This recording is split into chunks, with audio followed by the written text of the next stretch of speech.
Corona महामारी के 3 साल के बाद अब जब आंकड़े मरीज के कम होते जा रहे हैं या कम हो गए हैं, ऐसे में कुछ दिनों में या कुछ दिनों से H3N2 इस इन्फ्लुएंजा यानी जो जिस प्रकार से जुकाम होता है उसके मरीज सामने आ रहे हैं।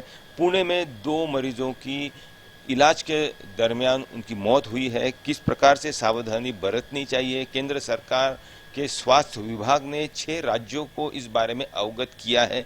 क्या लिखा है उस खत में, हम बात करेंगे। हमारे साथ डॉक्टर शेखर मांडे है जो कि डायरेक्टर जनरल CSIR यानी पूर्व डायरेक्टर जनरल रह चुके हैं और फिलहाल वो पुणे यूनिवर्सिटी यानी सावित्रीबाई फुले पुणे यूनिवर्सिटी में एक सीनियर साइंटिस्ट के बतौर जिम्मेदारी संभाले हुए हैं NCCS इस विभाग में। सर क्या कहेंगे, किस प्रकार की सावधानी बरतनी चाहिए और केंद्र सरकार को, स्वास्थ्य विभाग को 6 राज्यों को लिखने की क्या आवश्यकता पड़ गई? जैसे कि आपने सही कहा कि जो स्वास्थ्य और परिवार कल्याण मंत्रालय है उसके सचिव डॉक्टर मिस्टर राजेश भूषण, उन्होंने 6 राज्यों को लिखा है कि आपके 6 राज्यों में नंबर्स थोड़े बढ़ रहे हैं, आंकड़े बढ़ रहे हैं, इसलिए सतर्क रहने की ज़रूरत है। और सतर्क इसलिए क्योंकि अगर आंकड़े बढ़ते हैं तो स्वाभाविक है कि किसी को भी हो, लेकिन फिलहाल जो केसेस हमारे सामने में आए हैं वो लोकलाइज लग रहे हैं, किसी क्षेत्रों में वो सीमित है, तो इसलिए बहुत ज़्यादा चिंता करने की जरूरत नहीं है। पूरा राज्य में फैला हुआ नहीं है, छोटे छोटे क्षेत्रों में उसके आंकड़े सीमित है आज के दिन में। पिछले 3.5 सालों में यानी 2019 के बाद 2020 से जो कोरोना महामारी से लोगों को जूझना पड़ा और उसके बाद अब ये जो नया इन्फ्लुएंजा या जो जुकाम वाली ये जो मरीज पाए जा रहे हैं H3N2, हम कह सकते हैं कि दूध का जला छाछ भी फूक फूक कर पीता है। बहुत ज़्यादा सावधानी बरतनी चाहिए और बरती जा रही है, जो कि सही है। सावधानी तो जरूर बरतनी चाहिए क्योंकि ये जो हवा से फैलता है फ्लू, ये कॉमन फ्लू जैसा है, ये जिसको हम लोग सीजनल फ्लू कहते हैं H3N2, तो सावधानी तो जरूर बरतनी चाहिए। हम जब छींकते हैं तो हमारे मुंह पर, नाक पर जरूर कोई रुमाल वगैरह रखें। जब खांसते हैं तब नाक पर जरूर रुमाल रखें। अगर बुखार जैसे अगर कोई लक्षण हो, सरदर्दी हो, पूरे शरीर में अगर दर्द हो रहा हो, महसूस हो रहा हो, बुखार हो, तो पब्लिक प्लेसेस में जाना अगर हम लोग अवॉइड करें तो अच्छा रहेगा। जुकाम जब होता है तो घर में ही इलाज से हम ठीक हो जाते हैं। ये H3N2 में 2 लोगों की मौत हो जाना क्या पैनिक की सिचुएशन है या घर पे रहने के बजाय तुरंत जो हमारे फैमिली डॉक्टर है, फिजिशियन है, उनसे देखकर एग्जामिन कराना बहुत ज़रूरी है? पैनिक होने की तो बिल्कुल ज़रूरत नहीं है, कोई पैनिक ना करे। ये सीजनल फ्लू है, ये आते रहता है और आते रहेगा, लेकिन मेडिकल एडवाइस ज़रूर ले, हो सके तो फ़ोन पे, हो सके तो डॉक्टर के पास जाकर। लेकिन मेडिकल एडवाइस से क्या होता है कि डॉक्टर तुरंत पहचान सकता है कि क्या हुआ है आपको, किस तरह के लक्षण है, और अगर इलाज टाइम पे अगर शुरू करना हो तो डॉक्टर ही उसको टाइम पे शुरू करा सकता है, लेकिन इसमें पैनिक करने की बिल्कुल आवश्यकता नहीं है। दवाइयों के बारे में अगर पूछा जाए तो जिस प्रकार से कोरोना महामारी के दौरान लोगों को बहुत ज़्यादा खर्चा उठाना पड़ा और अस्पताल में जाने के बाद इलाज में बहुत ज़्यादा पैसा जाता है और इसलिए लोगों ने अस्पताल जाने से भी कई लोगों ने वहाँ पर नहीं गए, ये भी मामले सामने आए हैं। इसमें लोगों ने बिल्कुल डरना नहीं चाहिए, खर्चा नहीं के बराबर है, ऐसा हम कह सकते हैं। तो ऐसा है कि कोरोना का इसकी कंपैरिजन करना थोड़ा मुश्किल है क्योंकि कोरोना एक बहुत बड़ी महामारी थी जिसे हम लोग ग्लोबल पैंडेमिक कहते हैं, और उसमें काफ़ी सारे लोग पूरे दुनिया में कोरोना की वजह से मर चुके हैं।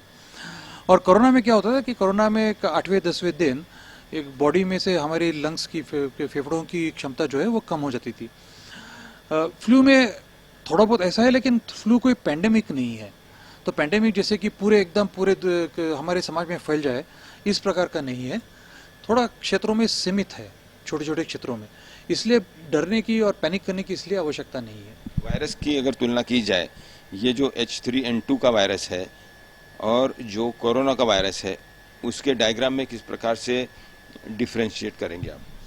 जैसे कि आपने को पता है कि कोरोना, आपको पता है कि एक ऐसा स्फेरिकल वायरस है, जैसे बॉल जैसे दिखता है, और उसके सरफेस पे स्पाइक्स होते हैं, एक जैसे स्पाइक होते हैं, उसको हम लोग स्पाइक प्रोटीन कहते हैं। इसका स्ट्रक्चर भी समझ ले कि उस तरीके का ही है, ये स्फेरिकल स्ट्रक्चर है, लेकिन यहाँ पे 2 तरीके के स्पाइक्स है। ये जो है इसको हम लोग निरामिडेज कहते हैं, ये जो है इसको हीमोग्लोबिन कहते हैं। और जो शब्द हम लोगों ने उसका वापर किया कि H और N H3N2 वो हीमोग्लोबिन और न्यूरोपेनिस की वजह से आए हुए हैं। 18 अलग अलग तरीकों के हीमोग्लोबिन होते हैं और 11 अलग अलग तरीके के न्यूरोपेनिस होते हैं, और इसका परम्यूटेशन कॉम्बिनेशन करके जो भी आजकल फ्लू चल रहा है उसको बोलते हैं कि तीसरे तरीके का हीमोग्लोबिन और दूसरे तरीके का न्यूरोपेनिस, इसलिए इसको H3N2 कहते हैं। शुरुआत कहाँ से हुई थी? H3N2 सबसे पहले कब पाया गया? H3N2 ये एक एवियन इन्फ्लुएंजा का प्रकार है, जिसके इसका मतलब है कि ये पक्षियों से आया हुआ है।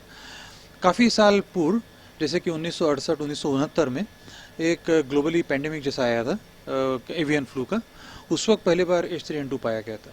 पर ये मुर्गी से, चिकन से या कबूतरों से होने वाला वो बीमारी नहीं है? वैसा नहीं है। तो ये कोई और पंछी था? वैसे ही उस वक्त कोई पंछी था जिसकी वजह से H3N2 आया था, लेकिन जब मनुष्यों में आके बसा हुआ है तो इसलिए अभी पक्षियों में और मनुष्यों के इंटरेक्शन में इसमें इतना ज़्यादा ये नहीं। दवाई कौन सी इस्तेमाल की जानी चाहिए या की जा सकती है, लेकिन डॉक्टरों के सलाह से? दवाई अगर लेनी हो तो डॉक्टरों के सलाह से ही ले, अपने आप दवाई ना ले। लेकिन इन्फ्लुएंजा के लिए काफ़ी सारी दवाइयाँ उपलब्ध है मार्केट में, तो डॉक्टर आपको प्रिस्क्राइब करेंगे वही ले, जैसे कि टैमीफ्लू वगैरह होती है, लेकिन डॉक्टर के सलाह से ही ले। देखिए, डॉक्टर शेखर मांडे हमारे साथ है, उनसे हमने बातचीत की है। फिलहाल जो H3N2 के मरीजों की संख्या बढ़ती जा रही है, दो मरीजों की इलाज के दौरान पुणे में मौत हुई। अब केंद्र सरकार ने जो खत लिखा है सावधानी बरतने के लिए, लोगों ने सावधानी बरतनी चाहिए।